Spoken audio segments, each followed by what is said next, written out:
आज़ादी के इस वर्षगांठ पर दिल से आवाज़ें आई है जिसे सुनाने आप सभी को आरू साहू आई है कि जो दिल है मेरे सीने में कि जो दिल है मेरे सीने में वो दिल वतन की खातिर है।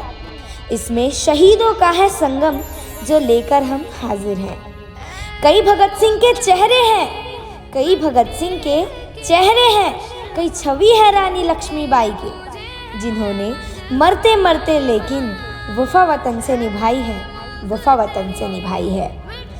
और चलोगे दूर कहीं तो, और चलोगे दूर कहीं तो जलियांवाला बाग मिलेगा, जहाँ लहू का कतरा कतरा दर्द की तुमसे बात करेगा। बर्बादी का वो मंजर देखो, आबाद किया जो भारत को, गुलामी की जंजीरों से आज़ाद किया जो भारत को, आज़ाद किया जो भारत को। आप सभी को स्वतंत्रता दिवस की ढेर सारी बधाइयाँ। जय हिंद, जय भारत, जय छत्तीसगढ़।